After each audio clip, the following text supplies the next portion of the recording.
আসসালামু আলাইকুম ওয়া রাহমাতুল্লাহি ওয়া বারাকাতুহু। নাহমাদুহু ওয়া নুসাল্লি আলা রাসূলিল কারীম, আম্মা বা'দ। প্রিয় সাংবাদিক বন্ধুগণ, আজকে শুরুতেই আমি আপনাদেরকে ইসলামী আন্দোলন বাংলাদেশের পক্ষ থেকে ইসলামী আন্দোলন বাংলাদেশের মোহতারাম আমির হযরত পীর সাহেব চরমনাই পক্ষ থেকে আপনারা কষ্ট করে এত ব্যস্ততার মধ্যেও আমাদের ডাকে সাড়া দিয়েছেন, এজন্য আপনাদেরকে ধন্যবাদ জানাই, কৃতজ্ঞতা জানাই। সাংবাদিক বন্ধুগণ, আপনাদের আগ্রহের কেন্দ্রবিন্দু এখন আসন্ন ত্রয়োদশ জাতীয় সংসদ নির্বাচনে ইসলামী আন্দোলন বাংলাদেশের সর্বশেষ অবস্থান কি, এই বিষয়টার উপর আপনাদের আগ্রহের কেন্দ্রবিন্দু। এটা আমরা বুঝতে পারছি, উপলব্ধি করছি। আমরাও আমাদের অবস্থান ক্লিয়ার করব। সাংবাদিক বন্ধুগণ, আপনারা জানেন ইসলামী আন্দোলন বাংলাদেশ প্রতিষ্ঠা হয়েছে 1987 সালে। ইসলামী আন্দোলন বাংলাদেশের বিঘোষিত লক্ষ্য উদ্দেশ্য হলো আমরা এই দেশটাকে একটি কল্যাণ রাষ্ট্রে পরিণত করতে চাই ইসলামের সুমহান আদর্শের আলোকে। ইসলামের সুমহান আদর্শের আলোকে ইসলামের নীতি আদর্শ প্রতিষ্ঠার মধ্য দিয়ে আমরা বাংলাদেশটাকে একটি কল্যাণ রাষ্ট্র পরিণত করতে চাই, বাংলাদেশের গণমানুষের অধিকার প্রতিষ্ঠা করতে চাই, এবং আমরা এটা বিশ্বাস করি ইসলামের নীতি আদর্শের ভিত্তিতেই সকল মানুষের অধিকার প্রতিষ্ঠা সম্ভব। এবং শুধু মুসলমান নয়, অমুসলিম জাতি ধর্ম বর্ণ নির্বিশেষে সকলের অধিকার নিশ্চিত করার জন্য ইসলামই একমাত্র উপযুক্ত আদর্শ। এবং ইসলাম এ যুগেও বাস্তবায়িত হলে সকলের অধিকার সুনিশ্চিত হবে, ইনসাফ প্রতিষ্ঠা হবে, সুবিচার প্রতিষ্ঠা হবে, ন্যায় প্রতিষ্ঠা হবে। এই বিশ্বাস থেকেই গোটা বাংলাদেশে ইসলামী আন্দোলন বাংলাদেশের নেতাকর্মীরা কাজ করে যাচ্ছে। শুধু তাই নয়, ইসলামী আন্দোলন বাংলাদেশ এই দেশ গড়ার এই রাজনীতি, কল্যাণ প্রতিষ্ঠার এই রাজনীতি, ইসলাম প্রতিষ্ঠার এই রাজনীতিটাকে পবিত্র ইবাদত মনে করে। ইবাদত মনে করেই আমরা এই বাংলাদেশে গণমানুষের সামনে এই দাওয়াত পৌঁছে দিচ্ছি। যেহেতু আমরা এটাকে একটা পবিত্র ইবাদত মনে করি, এই জন্যই আমাদের গোটা বাংলাদেশে লাখো নেতাকর্মী, তাদের মধ্যে কোনো হতাশা নেই। আমরা যেমন নামাজ পড়ি, আমরা যেমন রোজা রাখি, আমরা যেমন যাকাত দেই, নিয়মিত দিয়ে যাই, এতে করে যেমন আমাদের কোনো হতাশা নেই, তেমনি ভাবে আমাদের এই রাজনীতি এটা করেও আমরা পরিতৃপ্ত, এতে করে আমাদের কোনো হতাশা নেই। বর্তমান বাস্তবতায় আপনারা জানেন গত বছর 5 আগস্ট একটি অভ্যুত্থান হয়েছে। অভ্যুত্থানের মধ্য দিয়ে একটি ফ্যাসিবাদী স্বৈর সরকারের পতন হয়েছে। মানুষের মধ্যে একটা প্রত্যাশা জেগে উঠেছে যে আগামীতে একটি নতুন বাংলাদেশ বিনির্মাণ হবে। ইসলামী আন্দোলন বাংলাদেশ মনে করেছিল এখন ইসলামপন্থী শক্তির সামনে একটা বড় সুযোগ তৈরি হয়েছে। ইসলামের আদর্শের আলোকে রাষ্ট্র পুনর্গঠনের, মানুষের অধিকার প্রতিষ্ঠার একটা মহান সুযোগ তৈরি হয়েছে। এই সুযোগটা যাতে কাজে লাগানো যায় এবং দেশটাকে যাতে একটি কল্যাণ রাষ্ট্রে প্রতিষ্ঠা করা যায়, ইনসাফ কায়েম করা যায় এবং বৈষম্যহীন শোষণমুক্ত সমাজ প্রতিষ্ঠা করা যায়, এই লক্ষ্য বাস্তবায়নের জন্য ইসলামী আন্দোলন বাংলাদেশের মোহতারাম আমির পীর সাহেব চরমনাই ইসলামপন্থী শক্তির জন্য আগামী জাতীয় নির্বাচনে ইসলামপন্থীদের একটি ভোটের একটি বাক্স হবে, ওয়ান বক্স পলিসি ঘোষণা করেছিলেন। এবং সেই ওয়ান বক্স পলিসির যুগান্তকারী ডাকে সাড়া দিয়ে অনেকেই হুজুরের সাথে সুর মিলিয়ে কথা বলেছিলেন এবং একটা জাগরণ তৈরি হয়েছিল, মানুষের মধ্যে প্রত্যাশা জেগে উঠেছিল। সেটার মূলে ছিল ইসলামী শক্তির ওয়ান বক্স, ইসলাম প্রতিষ্ঠার জন্য, ইসলামের আদর্শের আলোকে বাংলাদেশটাকে পুনর্গঠন করার জন্যে। কিন্তু দুর্ভাগ্যজনক বাস্তবতা হলো আমরা দেখলাম এক পর্যায়ে এসে সেই ইসলামপন্থী শক্তির ওয়ান বক্স থেকে কেউ কেউ এটাকে রাজনৈতিক স্বার্থ হাসিলের জন্য, ক্ষমতায় যাওয়ার একমাত্র লক্ষ্য বাস্তবায়নের জন্য এটাকে এই ধারা থেকে ভিন্ন দিকে নিয়ে যাওয়ার চেষ্টা চালাচ্ছে। এই জন্যে আমরা ব্যথিত, মর্মাহত। আমরা যেহেতু ইবাদতের রাজনীতি করি, আমরা আমাদের নেতাকর্মীদের সাথে প্রতারণা করতে পারি না। আমরা এদেশের ইসলামপন্থী জনতার আবেগের সাথে আমরা কিছুতেই প্রতারণা করতে পারি না। আমরা যেহেতু ইসলাম প্রতিষ্ঠার জন্যে, ইসলামের সুমহান আদর্শ প্রতিষ্ঠার জন্যে, ইসলামের আলোকে কল্যাণ রাষ্ট্র প্রতিষ্ঠার জন্যে আমরা দীর্ঘদিন যাবৎ এখানে কাজ করে আসছি। আমরা এ থেকে বিচ্যুত হতে পারি না। এই জন্যে আপনারা লক্ষ্য করেছেন যে গতকালকে 11 দলীয় জোটের ব্যানারে যেখানে আমরাও ছিলাম, সেখানে একটি সাংবাদিক সম্মেলন হয়েছে, সেখানে আসন বন্টন হয়েছে। সেখানে আমাদের এই যে দীর্ঘদিনের পথ চলা, 5ই আগস্ট পরবর্তী সারা দেশে আমরা ইসলামপন্থী শক্তি একসাথে করার জন্য যে চেষ্টা সাধনা করেছিলাম, আমরা দেখেছি যে শেষ পর্যায়ে এসে আমাদের যে লক্ষ্য ছিল সেই লক্ষ্য অর্জিত না হওয়ার একটা সম্ভাবনা তৈরি হয়েছে। লক্ষ্য অর্জিত না হওয়ার একটা শঙ্কা তৈরি হয়েছে। এই শঙ্কা থেকে আমরা চিন্তা করলাম আমাদের ইসলামের পক্ষের একটি বাক্সকে আমাদের হেফাজত করতে হবে।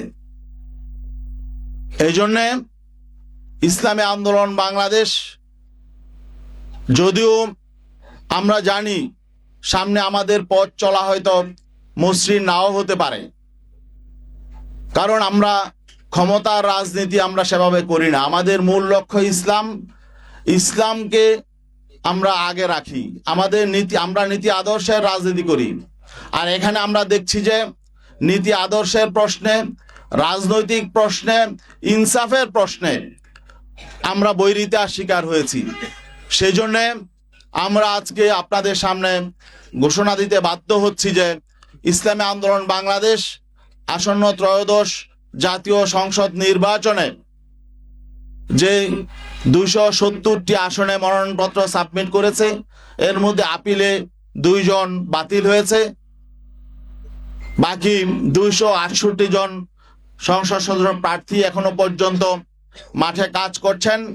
আমরা তাদেরকে নির্দেশনা দিয়ে দিয়েছি, তারা নির্বাচনের প্রতিদ্বন্দ্বিতা করবেন, একজনও তারা মনোনয়নপত্র প্রত্যাহার করবেন না।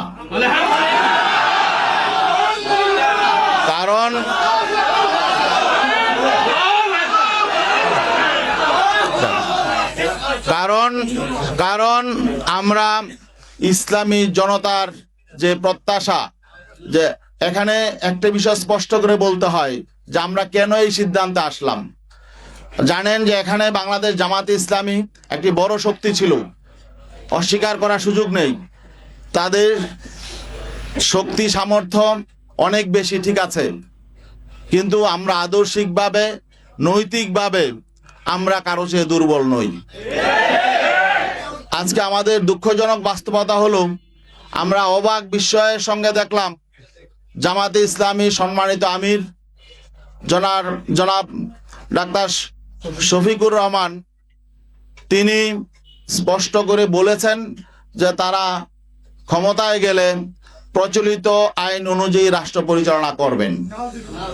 এবং তিনি যে খ্রিস্টান সম্প্রদায়ের প্রতিনিধির সঙ্গে কথা বলছিলেন, সেই খ্রিস্টান সম্প্রদায়ের একজন সম্মানিত নারী, তিনি স্পষ্ট করে বলেছেন যে আমরা আশ্বস্ত হয়েছি যে জামাতের আমির শরিয়া আইন প্রতিষ্ঠা করবেন না, এই ওয়াদা তিনি করেছেন, এই জন্য আমরা আশ্বস্ত হয়েছি। তো এখন বাকি এই বিষয়টা যখন আমরা জানতে পারলাম, তখন আমরা স্পষ্ট হয়ে গেলাম যে আমরা যেই লক্ষ্য নিয়ে চলছি সেই লক্ষ্য অর্জিত হবে না।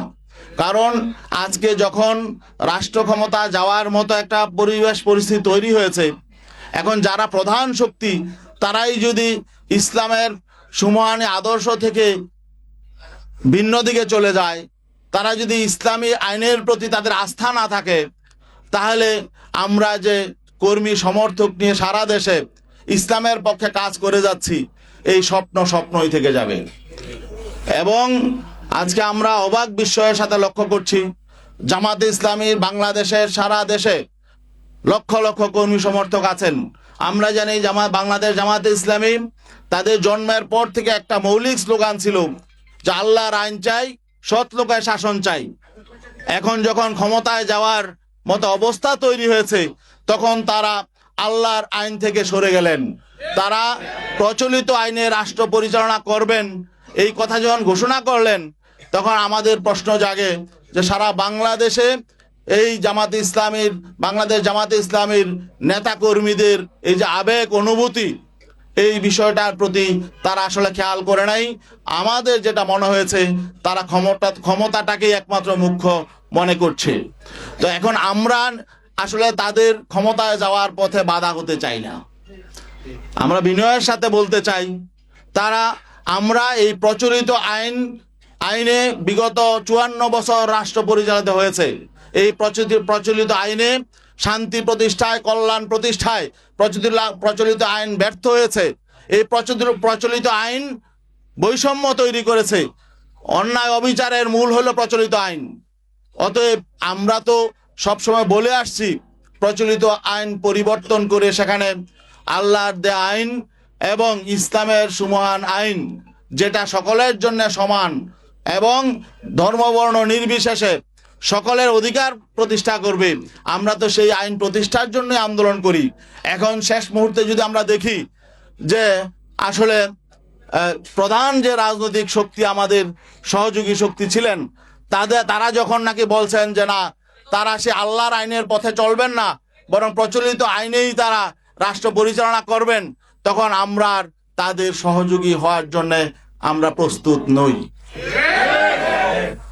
এই জন্যে আমরা মনে করছি এটা আমাদের ইসলামপন্থী শক্তির সামনে আমাদের তুলে ধরা দরকার। এই জন্যে আমরা তাদের আবেগের প্রতি শ্রদ্ধা জানাই। অনেকেরই অনেক রকম আবেগ তৈরি হয়েছিল, এই ঐক্যকে নিয়ে আমরা তাদের প্রতি সম্মান শ্রদ্ধা জানাই। আর বিশেষ করে এখনো পর্যন্ত যারা জোটবদ্ধ আছেন, সেখানে আরো ইসলামী সংগঠন আছেন, তাদের প্রতি আমরা শ্রদ্ধা জানাই। তাদের প্রতি আমাদের কোনো বিরূপ ধারণা নেই। তবে আমি তাদেরকে বিনয়ের সাথে অনুরোধ করব, তারা যাতে এই যে জামাত ইসলামীর প্রধান যে বক্তব্যটা দিয়েছেন, এইটার ব্যাপারে যদি তাদের নীতি আদর্শের সাথে সাংঘর্ষিক তারা মনে করেন, তারা যাতে একটু ক্লিয়ার হয়ে নেন। আরেকটি বিষয়, এটা ছিল আমাদের আদর্শিক বিষয়, আর একটা রাজনৈতিক বিষয়ও এখানে আছে। কারণ শুধু একটি কারণেই আমাদের অবস্থান নয়, আরো বেশ কিছু কারণ আছে। মৌলিক কারণগুলো আমি বলছি। রাজনৈতিক বিষয় হলো, যখন আমরা একই পথে হাঁটবো, আমরা যখন সমঝোতার ভিত্তিতে নির্বাচন করব, আমরা যখন আগামীতে পার্লামেন্টে যাব, তখন আমাদের ভোট নিয়ে যারা পার্লামেন্টে যাবেন, আমরা যাদের ভোট নিয়ে পার্লামেন্টে যাব, তাদের পারস্পরিক সমঝোতা, সমন্বয়, সম্মানবোধ থাকতে হবে। জামাতে ইসলামীর সম্মানিত আমির ডাক্তার শফিকুর রহমান, তিনি বিএনপি প্রধান জনাব তারেক রহমানের সাথে সাক্ষাৎ শেষে তিনি স্পষ্ট করে বলেছেন যে তারা জাতীয় সরকার, নির্বাচন পরবর্তী জাতীয় সরকার, বিএনপির সঙ্গে জাতীয় সরকার গঠন করবেন এবং বেগম খালেদা জিয়া যে ঐক্যের পাঠাতন তৈরি করে গেছেন, সেই ঐক্যের পাঠাতনে দাঁড়িয়ে আগামী দিনে রাষ্ট্র পরিচালনা করবেন। এখন আমাদের প্রশ্ন হলো, এই যে তিনি একটি অ্যালায়েন্সে আছেন, একটি সমঝোতায় আছেন, এটা একটি মৌলিক প্রশ্ন। আগামীতে জাতীয় সরকার হবে নাকি কোন সরকার হবে, এটা একটা মৌলিক প্রশ্ন।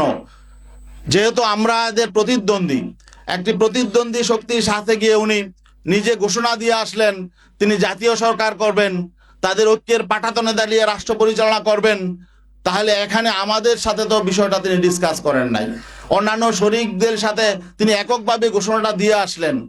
এখন আমাদের শঙ্কা হলো যে এখানে নির্বাচনের আগে যেহেতু একটা সমঝোতা, সমন্বয় প্রতিদ্বন্দ্বী দলের সাথে হয়ে যাচ্ছে, তাহলে নির্বাচনটা আসলে পাতানো নির্বাচন হবে কিনা, এটা কি ইলেকশন হবে নাকি সিলেকশন হবে, এই শঙ্কাটাও আমাদের সামনে চলে এসেছে।